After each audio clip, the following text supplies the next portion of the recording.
Hi guys, இந்த சேனலில் video போட்டு ரொம்ப நாள் ஆகிடுச்சு. சில இஷ்யூஸ் தான், வேறு ஒன்றும் இல்லை. ஸோ இனிமேல் வந்து தொடர்ந்து வீடியோஸ் வரும்னு நினைக்கிறேன், போட ட்ரை பண்ணுறேன். ஸோ இப்போ நம்ம இந்த வீடியோவில் பார்க்க போகிறதும் பார்த்தோம்னா ஒரு முக்கியமான ஒரு சில கான்ட்ரவர்சியான விஷயங்களை க்ரியேட் பண்ணக்கூடிய ஒரு சுயநலமானவங்களை பற்றின வீடியோ மட்டும்தான். இது வந்து சூர்யா அவர்களுக்கு எதிரான வீடியோவோ இல்லை வந்து சூர்யா ஃபேன்ஸ்க்கு எதிரான வீடியோவோ டெஃபினட்டாக கிடையாது. அந்த குறிப்பிட்ட ஒரு நபர், அந்த நபர் யார் அப்படின்னா ஜோதிகா மேம். ஸோ சூர்யாவோட ஒய்ஃபு. ஸோ இவங்க தான் பார்த்தோன்னா இன்றைக்கி ஒரு விஷயத்தை ஷேர் பண்ணி மிகப்பெரிய அளவில் பார்த்தோன்னா அதை வைரல் ஆக்கியிருக்காங்க. என்ன அப்படின்னா கங்குவா திரைப்படத்தை பற்றி தான் பேசியிருக்காங்க. ஸோ கங்குவா திரைப்படத்துக்கு பிளான் பண்ணி பார்த்தோன்னா நைட்டு ரிவ்யூஸ் வந்து பரப்புகிறாங்க. தமிழ் சினிமாவில் வேறு எந்த ஒரு படத்துக்குமே இந்த மாதிரி வந்து நைட்டு பரப்புனது கிடையாது. ஏன் வந்து சூர்யாவோட படத்துக்கு மட்டும் இப்படி பண்ணுறீங்க அப்படின்ற மாதிரி கேட்டிருக்காங்க. தமிழ் சினிமாவில் நல்ல படங்கள் வரும்போது அதை வந்து ஆதரிக்கணும். இதை வந்து ரிவ்யூ பண்ணுறன்ற பேரில் பார்த்தோன்னா நிறைய பேர் வந்து சில விஷயங்களாக பேசுகிறாங்களே தவிர நல்ல விஷயங்களை எடுத்துக்க மாட்டேங்கிறாங்க. 3 மணி நேர படத்தில் பார்த்தோம்னா ஒரு 30 நிமிஷம் அப்படிங்கிறது லேக் அடிக்குது, சரியாக வரல. அதை வந்து நானே ஒத்துக்கிறேன். அது மட்டும் இல்லாமல் மற்ற படங்களெல்லாம் வந்து லேடிஸை மையப்படுத்தி ஒரு சில டபுள் மீனிங் வார்த்தைகளெல்லாம் பேசுகிறாங்க. அதை பற்றியெல்லாம் யாரும் பெருசாக பேச மாட்டேங்கிறாங்க. பெரிய பட்ஜெட் உள்ள படங்களுக்கு மற்ற படங்களுக்கு எதுக்குமே இந்த மாதிரியான நைட்டு ரிவ்யூஸ் எல்லாம் வர்றதே கிடையாது. சூர்யா அவர்கள் பார்த்தோம்னா தமிழ் சினிமாவை அடுத்த கட்டத்துக்கு கொண்டு போகிறதுக்காக வேலை செஞ்சுட்ருக்காரு. அவர் வந்து ஒரு நடிகராக பார்த்தோம்னா சினிமாவை முன்னுக்கு கொண்டு வர ரொம்பவே பாடுபட்டுருக்காரு. அதை நினைக்கும் போது எனக்கு பெருமையாக இருக்குது. இந்திய சினிமாவிலேயே பார்த்தோம்னா மிஸ்டேக்ஸ் அப்படிங்கிறது எல்லா படங்களையுமே ஒரு பார்ட்டு தான். அது நான் அதுக்காக 3 மணி நேரம் படத்துலேயே பார்த்தோம்னா அரை மணி நேரம் சரியில்லை அப்படின்றதுக்காக மொத்த படத்தையும் விமர்சனம் பண்ணுறாங்க. இது வந்து தவறான ஒரு செயல் அப்படின்ற மாதிரி இவங்க சொல்லியிருக்காங்க. இவங்க சொன்ன விஷயங்களில் பார்த்தோம்னா ஒரு சிலது உண்மை இருக்குது, ஒரு சிலது வந்து நம்ம ஏற்றுக்கக்கூடிய விஷயங்கள் கிடையாது. ப்ளஸ் பார்த்தோம்னா இவங்களுக்கு அது ரிப்பீட் மூலம் நம்ம சொல்கிற ரேஞ்சில் தான் அவங்க இருக்காங்க. ஸோ ஃபஸ்ட்டு பார்த்தோம்னா ஒரு ½ hour சரியில்லை அப்படின்னு சொல்லியிருந்தாங்க. ஃபஸ்ட்டு ஸ்டார்டிங்லேருந்து பார்த்தோம்னா ஒரு அரை மணி நேரத்துக்கு கண்டிப்பாக சரியான மொக்கை. இதெல்லாம் கட் பண்ணியிருக்கலாம் அப்படிங்கிற அளவுக்கு தான் ஃபீல் வந்துச்சு கங்குவா திரைப்படம். நம்ம சேனலில் கூட பார்த்தோம்னா அதில் வந்து ரிவ்யூ பற்றி போஸ்ட் பண்ணியிருப்பேன். யாராவது பார்க்கலாம் அப்படின்னா பாருங்கள், லிங்க் டிஸ்கிரிப்ஷனில் இருக்குது. ஸோ அதுக்காக மொத்த படத்தையும் பார்த்தோம்னா நம்மளால் குறை சொல்லவே முடியாது. நானும் அதை பற்றி அதில் பேசியிருப்பேன். ஆனால் இந்த படத்தில் இருக்கிற மிகப்பெரிய பிரச்சனை என்ன அப்படின்னு பார்த்தோம்னா ஸ்க்ரீன் பிளே அப்படிங்கிறது லேக் அடிச்சது. அதுக்கு காரணம் பார்த்தோம்னா இது வந்து ஒரு பழசான கதை.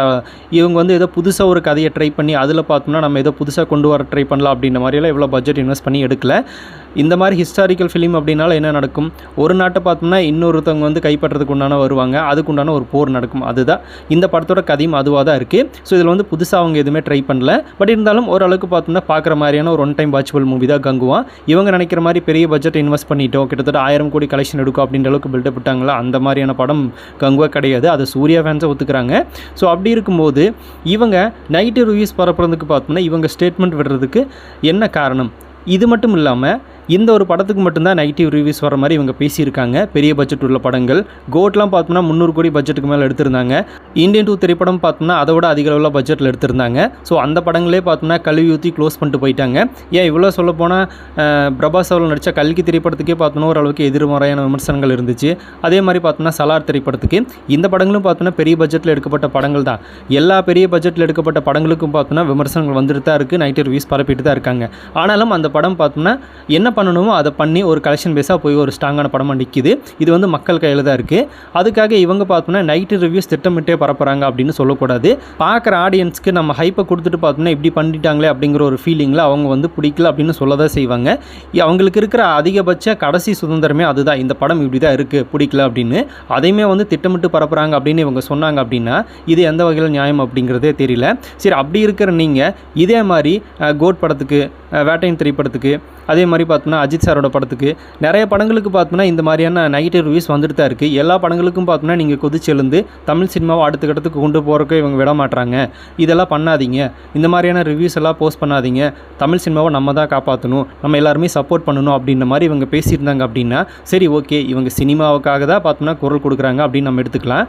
ஆனால் இப்போ இவங்களோட படம் கங்குவா திரைப்படம் வரும்போது இந்த மாதிரியான ரிவ்யூஸ் வரும்போது மட்டும் பார்த்தோம்னா சூர்யா வந்து தமிழ் சினிமாவை முன்னுக்கு கொண்டு வரக்கு ரொம்பவே அதிக அளவில் பாடுபடுறாரு, அதை நினச்சி நான் பெருமைப்படுறேன் அப்படின்னு சொல்கிறாங்க. அப்படின்னா மற்ற ஹீரோஸ் எல்லாம் பார்த்தோம்னா தமிழ் சினிமா முன்னுக்கே வரக்கூடாது அப்படின்றக்காக ஏதாவது பண்ணிகிட்டு இருக்காங்களா? கோட்லலாம் பார்த்தோம்னா குளோனிங் தளபதியெல்லாம் கொண்டு வந்து புதுசாக ஒன்று ட்ரை பண்ணியிருந்தாங்க தமிழ் சினிமாவில். இந்த வில் ஸ்மித் மாதிரியெல்லாம் எடுத்துகிட்டு வந்திருந்தாங்க. அதுக்கெல்லாம் எவ்வளோ நைட்டு ரிவ்யூஸ் போச்சு. அதுக்கெல்லாம் பார்த்தோம்னா இங்கே வாய் திறந்து பேசியிருக்கணும். அப்போ தான் வந்து நிஜமாலுமே இவங்க சினிமாவை நேசிக்கிறாங்க, சினிமாவை நேசிக்கிறதுனால தான் குரல் கொடுக்குறாங்க அப்படின்னு நம்ம ஏற்றுக்கலாம். இவங்களோட படத்துக்கு மட்டும் பார்த்தோம்னா குரல் கொடுக்குறது அப்படின்னு நம்மளுக்கு கேட்க தோணுது. இது எல்லாத்தையும் விட ரிவ்யூஸை பார்த்துட்டு பார்த்தோம்னா நிறைய பேர் வந்து படத்துக்கு போகாமல் விட்டுறாங்க. ஆனால் இப்போ எப்படி ஆயிடுச்சு அப்படின்னா ரிவ்யூஸை பார்த்தாலும் படத்தை ஒரு வாட்டி நம்ம பார்த்துட்டு டிசைட் பண்ணிக்கலாம் அப்படின்ற ரேஞ்சுக்கு சில பேர் வந்துட்டாங்க. ஸோ அப்படி இருக்கும்போது நல்ல படத்தை எதுக்கு இவங்க வந்து இப்படி சொன்னாங்க அப்படின்னு படத்தை பார்த்துட்டு வந்து மறுபடியும் பேசிட்டு தான் இருக்காங்க. அந்த மாதிரி கங்குவா திரைப்படத்துக்கும் நடந்துட்டு தான் இருக்குது. நீங்கள் அதுக்கு முன்னாடியே பார்த்தோம்னா படத்துக்கு ஃபுல்லாக வந்து நைட்டு ரிவ்யூஸ் பரப்பிட்டாங்க, அதனால் யாருமே தியேட்டருக்கு போகல அப்படின்னு மாதிரி நினச்சிட்டு இருக்கீங்க போல். யாருமே பார்க்கல அப்படின்னா எப்படி 100 கோடி பக்கமாக படம் கிராஸ் பண்ணியிருக்கு. இதெல்லாம் பார்க்கும்போது பார்த்தோம்னா நீங்கள் வந்து என்ன சொல்கிறது, நீங்கள் நினச்ச அந்த ஒரு கலெக்ஷன் வரல. நீங்கள் ஹெவியாக எதிர்பார்த்துருப்பீங்க, அந்த கலெக்ஷன் வரல. படமும் பார்த்தோம்னா அதே மாதிரி இருந்துச்சு அப்படின்னா கண்டிப்பாக கலெக்ஷன் எகிரி இருக்கும். அதில் கொஞ்சம் டவுன் ஆயிடுச்சு, அதனால தான் இவ்வளோ கலெக்ஷன். இதை பார்த்துட்டு இவங்க பார்த்தோம்னா நம்ம நினச்ச மாதிரி வரலையே அப்படின்ற ஒரு மன ஆதங்கத்தில் தான் பார்த்தோம்னா இந்த ஒரு விஷயத்தை அவங்க ஷேர் பண்ணி இப்போ வந்து ஒட்டுமொத்த பழியும் பார்த்தோம்னா ஃபேன்ஸ் மேலே தூக்கி போட்டாங்க. சூர்யா ஃபேன்ஸையும் சொல்கிறாங்களா அப்படின்னா டெஃபினட்டாக அவங்களையும் தான் சொல்கிறாங்க. ஏன்னா அவங்களே நிறைய பேர் பார்த்தோன்னா படம் பார்த்துட்டு வந்து நாங்கள் இன்னமும் எதிர்பார்த்தோம், எப்படியோ கொண்டாடலான்னு நினச்சோம், ஆனால் இப்படி பண்ணிட்டாங்களே அப்படின்ற மாதிரி அவங்களே ஃபீலிங்கில் தான் ஒரு வெறுத்து போய் வெளியே வந்தாங்க. அப்போ அவங்களே இவங்க சேர்த்து தான் சொல்கிறாங்க. ஸோ எல்லாரையும் நோட் பண்ண தான் இப்படி ஒரு விஷயத்தை இவங்க ஷேர் பண்ண முடியும், எல்லா விதத்திலும் நோட் பண்ணியிருப்பாங்க போல். அதனால் சூர்யா ஃபேன்ஸுமே இவங்க சேர்த்து தான் சொல்கிறாங்க. ப்ளஸ் அதை சூர்யா படத்துக்கு மட்டும் சொல்லாமல் எல்லா படத்துக்கும் சொல்லுங்கள். இப்போ வந்து அஜித் சார் படம், விஜய் சார் படம், அதே மாதிரி சூர்யா சார்து, விக்ரம் சாரோட படம், தங்கலான்லாம் பார்த்தோம்னா எந்த அளவுக்கு பார்த்தோம்னா ட்ரை பண்ணி படத்தை எடுத்திருந்தாங்க. அந்த படத்துக்கு பார்த்தோம்னா நைட்டு ரிவ்யூஸ் எல்லாம் வந்துச்சு, எல்லா ரிவ்யூஸுமே கொடுத்தாங்க. ஆனால் அது புது விதமான முயற்சி, கொஞ்சம் கஷ்டமான வேலைகள். அவங்க விக்ரம் சார்லாம் நடிச்சதெல்லாம் பார்த்தோம்னா பயங்கரமான எஃபர்ட் போட்டு பண்ணியிருந்தாரு. ஸோ அந்த படத்துக்கு விமர்சனங்கள் வரும்போது நீங்கள் அப்பவும் குரல் கொடுத்துருந்தீங்க அப்படின்னா சரி ஓகே, அவங்க சினிமாவுக்காக தான் வர்றாங்க. விக்ரமை விட பார்த்தோம்னா ஒரு ஹீரோ வந்து தமிழ் சினிமாவை முன்னாடி கொண்டு போகிறக்கு நடிச்சிட்டு போகிறாங்க, அந்த அளவுக்கு அவரெல்லாம் பண்ணுறாரு. அந்த படத்துக்கே குரல் கொடுக்காத நீங்கள் உங்கள் படத்துக்கு மட்டும் குரல் கொடுத்தீங்க அப்படின்னா இதெல்லாம் பார்த்தோம்னா என்ன சொல்கிறது, நீங்கள் நினச்ச மாதிரி கங்குவா திரைப்படத்தை எல்லாரும் ஆஹா ஓஹோ அப்படின்னு பேசலை, அதே மாதிரி நம்ம எதிர்பார்த்த மாதிரி கலெக்ஷனும் வரல, இனி வரப்போகிறதும் இல்லை அப்படின்னு தெரிஞ்சு போச்சு. அந்த ஒரு ரீசனால் மட்டும்தான் நீங்கள் பார்த்தோம்னா இப்போ இந்த மாதிரியான ஒரு ஸ்டேட்மெண்ட்டை ரிலீஸ் பண்ணி ஃபேன்ஸை பார்த்தோம்னா சொல்லிட்டு இருக்கீங்க. இப்படி இவங்க பேசுனது பார்த்தோம்னா அவங்களுக்கே திருப்பி அடிக்கிற மாதிரி தான் இருக்குது. கங்குவா திரைப்படம் ஒரு தரமான திரைப்படமானா டெக்னிக்கல் வைஸாக இந்த விஷுவல் எஃபெக்ட்ஸ் எல்லாம் பார்க்கும்போது ஒரு தரமான படம் தான், அதில் மாற்றம் இல்லை. பட் கண்டென்ட் இங்கே அப்படின்னு தான் நம்மளுக்கு கேட்க தோணுது.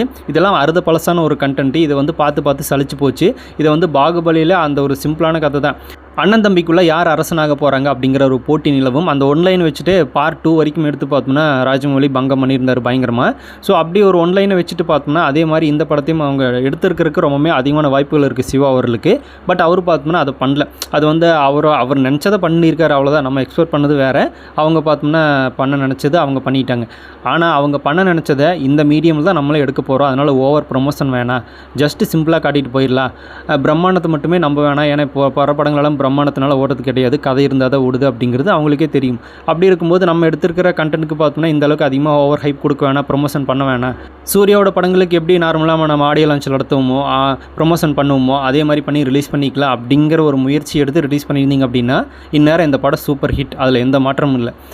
எத்தனையோ லாங்குவேஜஸில் ரிலீஸ் பண்ண போகிறா அப்படின்னு படம் அனௌன்ஸ்மெண்ட் வரும்போதே கொடுத்துட்டு அதுக்கப்புறமா பார்த்தோம்னா இன்னுமா ஹிஸ்டாரிக்கல் அது இந்த மாதிரி டைலாக்கெல்லாம் பேசி அதை வந்து ஹைப் ஏற்றி விட்டு கடைசியில் பார்த்தோம்னா உள்ள ஒன்றுமே இல்லை, வெறும் டைலாக் மட்டும்தான் அப்படின்ற மாதிரி பண்ணிட்டீங்க அப்படின்னா கண்டிப்பாக மக்களுக்கு வெறுப்பு தான் வரும், அதில் ஒரு மாற்றமும் இல்லை. இப்போ எக்ஸாம்பிளுக்கு பார்த்தோம்னா லியோ படத்தையே எடுத்துக்கலாம். லியோலாம் பார்த்தோம்னா டெஃபினட்டாக 1000 கோடி அடிச்சிருக்க வேண்டிய படம் தான். பட் எல்லாரும் எல்சியூ அது இதுன்னு வேறு லெவலில் ஹைப் எதிர்பார்த்து ஃப்ளாஷ்பேக்கில் பார்த்தோம்னா லோகேஷ் வந்து கொஞ்சம் பஞ்சர் பண்ணி விட்டார், அதை வந்து அவரே ஒத்துக்கிட்டாரு.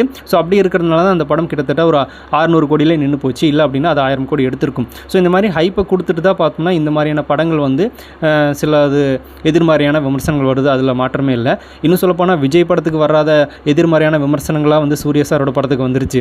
தளபதிக்கு வந்த படங்கள் எல்லாம் பார்த்தோம்னா எல்லாத்துக்குமே நெகட்டிவ் ரிவ்யூஸு, எல்லாருக்குமே பார்த்தோம்னா ஃப்ளாப் ஆக்கணும், டிசாஸ்டர் அப்படின்ற மாதிரி எல்லா படங்களுக்குமே ஹேஷ்டேக் ட்ரெண்ட் பண்ணாங்க. ஆனால் அது எல்லாத்தையும் தட்டி தூக்கிட்டு விஜய் அப்படிங்கிற ஒரு நபருக்காக பார்த்தோம்னா படம் கலெக்ஷன்லையும் சரி குடும்பங்கள் மத்தியில் பார்த்தோம்னா பயங்கரமாக ரீச் ஆச்சு.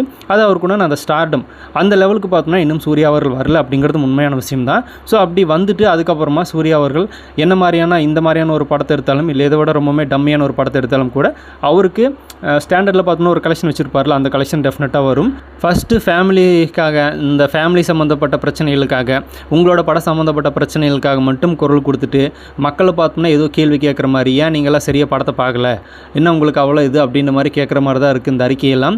நீங்கள் சரியான படத்தை எடுத்துருந்தீங்க அப்படின்னா மக்கள் கண்டிப்பாக கொண்டாட தவறுனதே கிடையாது. அது எல்லா படங்களும் அப்படி தான். இப்போ லப்பர் பந்துன்னு ஒரு படம் ரிலீஸ் ஆச்சு, கோட் ரிலீஸ் ஆனால் ஒரு 10 days கழிச்சு ரிலீஸ் ஆச்சுன்னு நினைக்கிறேன். ஆனால் அந்த படம் கோட் கூடவே பார்த்தோன்னா ஈக்குவலாக ஓடிட்டு ஓடிட்டு இருந்துச்சு. ஏன்னா அந்தளவுக்கு பார்த்தோன்னா எந்த ஒரு பெரிய பட்ஜெட்டும் கிடையாது, கதை நல்லா இருந்துச்சு அப்படின்றதுக்காக படம் ஓடிச்சு. அதிகமான பட்ஜெட்டெல்லாம் இன்வெஸ்ட் பண்ணாமல் சிம்பிளான ஒரு கதை எடுத்தாலே படம் ஓடும் அப்படின்றதுக்கு இந்த மாதிரியான நிறைய சின்ன படங்கள் இருக்குது. ஸோ அப்படி இருக்கும்போது நீங்கள் நல்ல படத்தை கொடுத்தீங்க அப்படின்னா மக்கள் கண்டிப்பாக ரெஸ்பெக்ட் பண்ணுவாங்க, அதில் ஒரு மாற்றமும் இல்லை. ஆனால் ஹைப்பை கொடுத்துட்டு ரொம்பவுமே மொக்க படம்னு சொல்ல முடியாது, ஒன் டைம் வாட்சபிள் படமாக இருக்கிற கங்குவா திரைப்படத்துக்கு ஏன் வந்து நீங்கள் இப்படி சொல்கிறீங்க அப்படின்னு கேட்குறதெல்லாம் பார்த்தோம்னா, சினிமாவுக்குள்ளே இருக்கிற நீங்களே உங்களை பார்த்து கேள்வி கேட்கணும். அப்படின்னா நீங்கள் எவ்வளோ இதனால் சினிமாவில் என்ன கற்றுக்கிட்டீங்க அப்படின்னு தான் நம்மளுக்கு கேட்க தோணுது. ஸோ ஜோதிகா மேம் அதே மாதிரி எல்லா தமிழ் படங்களுக்கும் நெகட்டிவான ரிவ்யூஸ் வரும்போது, எல்லா ஹீரோக்களோட படத்துக்கும் வரும்போதும் இதே மாதிரி முன்னாடி நின்று ஏன் தமிழ் சினிமாவை வளர விட மாட்டேங்கிறீங்க, உங்களுக்குள்ளேயே பார்த்தோம்னா இந்த மாதிரி ஒற்றுமை இல்லாமல் இருந்துச்சு அப்படின்னா தமிழ் சினிமா எப்படி அடுத்த கட்டத்துக்கு போகும், இந்திய சினிமாவிலே தவறுகள் அப்படிங்கிறது இருக்க தான் செய்யுது, அதனால் 1-2 படங்கள் இந்த மாதிரி தான் இருக்கும், ஆனாலும் அதுக்காகவே வந்து ஒட்டுமொத்த படத்தையும் நிராகரிக்கக்கூடாது அப்படின்ற மாதிரி நீங்கள் குரல் கொடுத்தீங்க அப்படின்னா எல்லா ஃபேன்ஸுமே நீங்கள் சினிமாவுக்காக தான் குரல் கொடுக்குறீங்க அப்படின்னு எல்லாருமே சப்போர்ட் பண்ணுவாங்க. பட் இந்த மாதிரிலாம் பண்ணிகிட்டு இருந்தீங்க அப்படின்னா இது உங்களோட சுயநலமாக தான் தெரியுது. நான் மறுபடியும் சொல்கிறேன், இது சூர்யா அவர்களுக்கு அகென்ஸ்டான வீடியோவோ இல்லை சூர்யா ஃபேன்ஸ்க்கு அகென்ஸ்டான வீடியோவோ கிடையாது. ஜோதிகா மேம் ஒரு இதை போஸ்ட் பண்ணியிருக்காங்க, அவங்களுக்காக இந்த விஷயங்களை பேசணும்னு நினச்சேன், அவ்வளோதான். ஸோ இந்த மாதிரி பேசுகிறவங்களுக்கு கூட பார்த்தோம்னா தமிழ் சினிமாவுக்கு சப்போர்ட் பண்ணுறவங்களா தான் பேசுவாங்க. இப்போ நான் தமிழ் சினிமாவுக்கு சப்போர்ட் பண்ணுறதுக்காக தான் நீங்கள் எல்லா படத்துக்கும் குரல் கொடுங்க அப்படின்னு பேசுகிறது. ஒரு படத்துக்காக மட்டும் குரல் கொடுத்தீங்க அப்படின்னா அது உங்கள் படம் தான். ஸோ பொதுவாக குரல் கொடுத்தீங்க அப்படின்னா தான் அது எல்லா படங்களுக்கும் உண்டான பேராக மாறும். அதை தான் நம்ம ஒரு ரிக்வஸ்ட்டாக வச்சுருக்கிறது. ஸோ அடுத்தடுத்து பார்த்தோம்னா பார்க்கலாம் என்ன பண்ண போகிறாங்க அப்படிங்கிறத. ஸோ நீங்கள் என்ன நினைக்கிறீங்க இதை பற்றி அப்படிங்கிறத கமெண்ட்டில் பதிவு பண்ணிக்கோங்க. இன்னும் பிக் டாபிக் சேனலை யாராவது சப்ஸ்கிரைப் பண்ணாமல் இருந்தால் மறக்காமல் சேனலை சப்ஸ்கிரைப் பண்ணி வச்சுக்கோங்க. இனிமேல் நிறைய அப்டேட்ஸ் அண்ட் வீடியோஸ் பார்த்தோம்னா நம்ம சேனலில் தொடர்ந்து வரப்போகுது.